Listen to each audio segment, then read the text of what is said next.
नमस्कार, मेरा नाम है अदिति और आप देख रहे हैं न्यूज़ नेशन के डिजिटल प्लेटफॉर्म पर न्यूज़ अपडेट। अंकिता को शाहरुख ने जिंदा जला दिया। उसका कसूर बस इतना था कि उसने शाहरुख के प्रपोजल को ठुकरा दिया। लेकिन शायद अंकिता बच जाती, शायद शाहरुख को अंकिता पर पेट्रोल डालने का मौका नहीं मिलता, शायद अंकिता आज जिंदा होती, हमारे बीच होती, सही सलामत होती, अगर वो शाहरुख के भाई सलमान की बातों में नहीं आती। अंकिता को आग के हवाले करने से ठीक 5 दिन पहले आरोपी शाहरुख अंकिता के घर आया था, उसे डराने, धमकाने, हाथ में डंडा लेकर जबरदस्ती उससे शादी करने के लिए। उसने डंडे से अंकिता के घर की खिड़की का कांच भी तोड़ा, वही खिड़की जिससे शाहरुख अंकिता पर पेट्रोल डालकर भाग गया।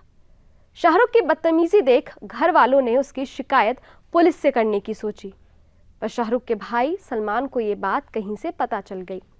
वो भागता हुआ अपने मामा के साथ अंकिता के घर पहुंचा और उसने अंकिता के घर वालों को पुलिस कंप्लेन नहीं करने की गुजारिश की। इतना ही नहीं, सलमान ने कहा कि उसका भाई शाहरुख अब कभी भी अंकिता को परेशान नहीं करेगा, वो लोग शाहरुख को दुमका से बाहर भेज देंगे। परिवार वाले सलमान की बातों में आ गए, वे मान गए और उन्होंने पुलिस में कंप्लेन नहीं किया। परिवार वालों को लगा कि शायद सलमान अपने भाई शाहरुख को समझा देगा और सब कुछ ठीक हो जाएगा, लेकिन किसे पता था कि शाहरुख के दिमाग में कुछ और ही चल रहा है। वो अंकिता को जिंदा जलाने की साजिश रच रहा है। आखिर कोई इतना राक्षसी स्वभाव का कैसे हो सकता है? अंकिता का कसूर क्या था? बस ये कि उसने शाहरुख के प्रपोजल को ठुकरा दिया। 23 अगस्त की रात अंकिता अपने कमरे में सो रही थी। कमरे का दरवाजा अंदर से लॉक था, लेकिन खिड़की खुली थी। शाहरुख ने बाहर से देख लिया कि अंकिता बेफिक्र होकर अपने कमरे में सो रही है।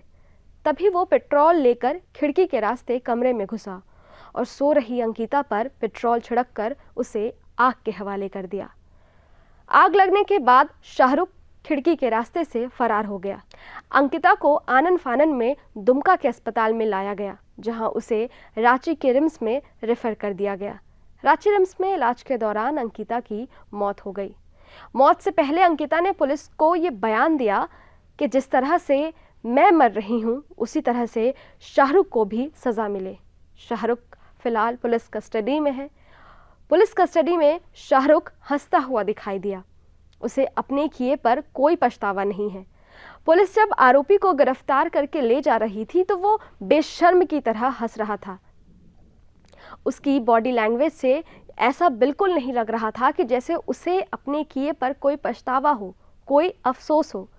वहीं पुलिस ने सोमवार को पेट्रोल देने वाले उसके साथी छोटू खान को भी गिरफ्तार कर लिया है।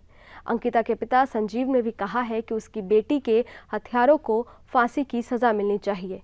उन्होंने कहा कि जिस तरह से उनकी बेटी तड़प तड़प कर मरी है, उसके एवज में हत्यारे को फांसी होनी चाहिए। इस वीडियो में फिलहाल इतना ही। हमारे YouTube चैनल न्यूज़ नेशन पर तमाम विषयों पर वीडियोस उपलब्ध हैं।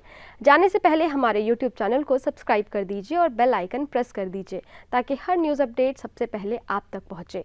विस्तृत खबरों के लिए आप हमारी वेबसाइट newsnationtv.com पर भी विजिट कर सकते हैं। शुक्रिया।